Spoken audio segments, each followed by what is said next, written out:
እውነተኛው ማወቅ በዚህ ዓለም እንዴት ሊጠቅመን ይችላል? ጥያቄ ይነሳ ይሆናል። ማወቁ ለዚህ ዓለም የሚፈልገው ነገር እንድንታገል ያደርገናል። ሐላል ፍለጋ ሳንታከት እንድንደክምና ሐራምን በቀላሉ እንድንርቅ ያግዘናል። እውነተኛውን ነገር የማየት ኃይላችን በጨመረ ቁጥር እውነተኛ ካልሆኑ ነገር አስፈላጊ በሆነ ጊዜ የሚላቀቁ ነገርም ቀላል እየሆነ ይሄዳል። ግና ይህን ስንል እውነተኛ ያልሆነው ነገር ሙሉ በሙሉ ወይም እስከ መጨረሻው ፍጹም በሆነ መልኩ መራቅ ማለት አይደለም። ባይሆን ግንኙነታችን ለዚህ ዓለም በሚመጥን መልኩ ዝቅ ባለ ደረጃ ማድረግ ይኖርብናል። ይህንንም የምናደርገው እውነተኛ ለሆነው ነገር ወይም ለቀጣዩ ዓለም የበለጠ ትኩረት ለመስጠት ነው።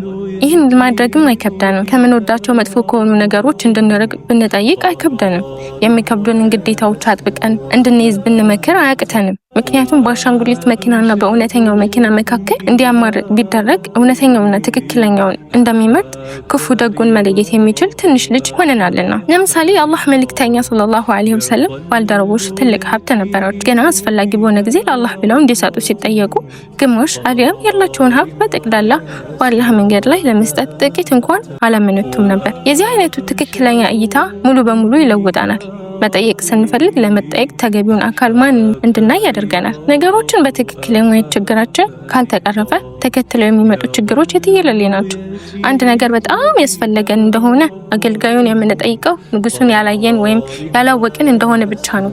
ያ ካልሆነና ንጉሱን በትክክል ካላወቅ ነው ንጉሱን ለማግኘት በመሄድ ላይ ያለን ወደ አገልጋዩ እንሮጣለን፣ ለአገልጋዩ እናጎበድዳለን፣ እንታዘዘዋለን፣ እንወደዋለንም ጭምር። ምክንያት ሊኖር አይገባም። ሁሉን ነገር የሚቆጣጠረው ንጉሱ ሆኖ ሳለ ለአገልጋዩ ብሶት ማቅረብ ተገቢ አይደለም። ንጉሱ የተወሰነ ስልጣን ለአገልጋዩ ቢሰጠው እንኳ እውነተኛው የስልጣን ባለቤት ንጉሱና ንጉሱ ብቻ መሆኑን መገንዘብ ይኖርብናል። ይህ እውቀት ሊመጣ የሚችለው ትክክለኛውን ንጉስ ከማወቅና ከማየት ብቻ ነው። የዚህ አይነት እውቀት ነው ከአገልጋይ ጋር ምን አይነት ግንኙነት ሊኖረን እንደሚገባ የሚያመላክተንና ሊለውጠን የሚችለው። ትክክለኛውን ነገር መመልከት መቻል ነገሮችን እንዴት መውደድ እንዳለብንም መንገድ ያሳየናል። ኢብኑ ተይሚያህ ስለዚህ ጉዳይ ተናግረዋል። ልብህ በመጥፎ ነገር ውዴታ የተማረከ እንደሆነ ሊከሰቱ ከሚችሉ መጥፎ ነገሮች መካከል ከአንዱ ከአላህ መራቅ ነው። ልብ የአላህን አምልኮና ለእርሱ ታማኝ መሆን ጥፍጥናን በሚገባ ያጣጣም እንደሆነ ከዚያ በላይ ጣፋጭ የሆነ ነገር ፈጽሞ ሊኖር አይችልም።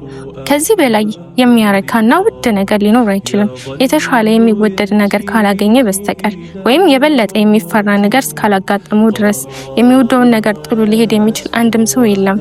ልብ በእውነተኛ ፍቅር ምክንያት አሊያም በሐራም ነገር ፍራቻ ምክንያት የሚወደውን ነገር ሊተው ይችላል። እንደ ሙስሊም ማህበረሰብ ትልቁ ችግራችን የአላህ መልእክተኛ ሰለላሁ ዐለይሂ ወሰለም እንደነገሩን ነው። ይህ ዓለም መውደድና የመጨረሻውን ዓለም መጥላት ነው ችግራችን። በዚህ ዓለም ፍቅር ወድቀናል። በዱንያው ፍቅር በወደቀን ቁጥር ከዚያ ከወደድነው ነገር መላቀቁ ከባድ ይሆንብናል። ነገሮችን ይበልጥ እየተወሳሰቡብን ይሄዳል። ዱንያዊ ነገሮች በቀላሉ ከልባችን ማውጣት ይከብደናል። የተሻለ ነገር ማየት እስከተሳንን ድረስ ይኸው ችግራችን ይቀጥላል። እይታችን ተስተካክሎ የተሻለ ነገር ስናገኝ የቀደመውንና መስሎን በስህተት የወደድነውን ነገር ልንረሳ እንችላለን። የአላህ ሱብሓነሁ ወተዓላ እና የመልእክተኛው ሰለላሁ ዐለይሂ ወሰለም እንዲሁም ከእርሱ ጋር የመኖር ዋጋ ገዝፎ ከታየን ያኔ በልባችን ውስጥ የያዝነው ቁሳዊ ነገር ፍቅር ማሸነፍ እንችላለን። የበለጠ አላህና መልእክተኛውን በወደድን ቁጥር ሌላውን ነገር ሁሉ እየረሳን እንሄዳለን። ከሌላ ነገር መላቀቅም አይከብደንም፣ ቀላል ይሆናል። በቁርአን ውስጥ የተጠቀሰው የነቢዩ ኢብራሂም አለይሂ ሰላም ቃልም እንዲሁ ያሳየናል። ስግደቴም መገዛቴም ህይወቴም ሞቴም ለዓለማቱ ጌታ ለአላህ ነው በል። አልአንዓም አንቀጽ 162። መተው ያሉብንን ነገሮች ለመተው በዚያ ነገር ያለንን ፍቅር ይወስነዋል። ለመተው መልሱ ያለው ፍቅር ውስጥ ነው። በፍቅር መውደቅ ነው። ታላቅ ከሆነ ነገር በፍቅር መውደቅ፣ እውነተኛ ከሆነ ነገር በፍቅር መውደቅ፣ አሻግረን ታላቁን አዳራሽ መመልከት። ያ ሲሆን ብቻ ነው በአሻንጉሊት ዓለም ውስጥ መጫወት የምናቆመው።